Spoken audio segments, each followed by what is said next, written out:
Bukas na sisimula ng oral arguments para sa impeachment trial ni Supreme Court Chief Justice Renato Corona.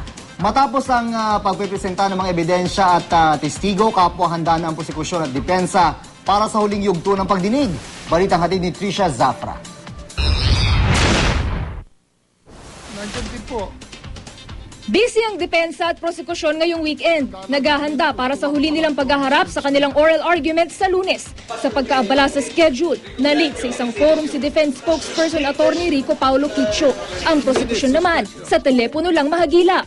Ang talagang focus lang namin ay yung pag-close at hihintay ng verdict. Beyond that, hindi namin pinag-iisipan kung ma-acquit, no? The defense, we're on high spirits now. We think that we already given our fair share, not only to the Senate Impeachment Court, but also to the people.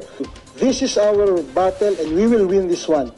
Sina dating Justice Secretary at Defense Lead Counsel Serafin Cuevas at Attorney Eduardo de Los Angeles ang pinagpipilian para magpresenta ng closing arguments ng depensa. Sa prosekusyon, sina Lead Prosecutor Niel Tupas Jr. at Deputy Lead Prosecutor Rodolfo Fariñas ang napili. Pinag-iisipan pa ng prosekusyon ang pagtatalaga ng ikatlong speaker.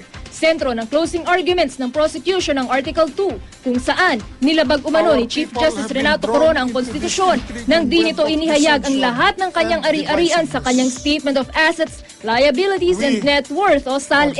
We'll focus on Article 2 because to us, the battleground really is Article 2. We'll focus on what is the issue there. And the issue is the non-declaration in the SALN.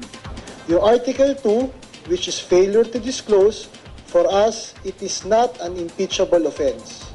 Pangalawa po, yung paliwanag kung bakit hindi isinama ang dollar accounts at ang peso accounts, kami po ay naniniwala na meron po yung sinasandigang batas, yung Foreign Currency Deposit Act, at yung peso naman po, malinaw na malinaw, ito po'y pinangahawakan lamang niya ng hindi bilang may-ari.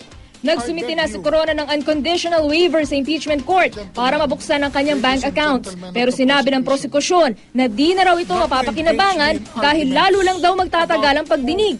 Kumpleto naman na umano ang kanilang ebidensya laban sa punong mahistrado. Trisha Zafra, GMA News.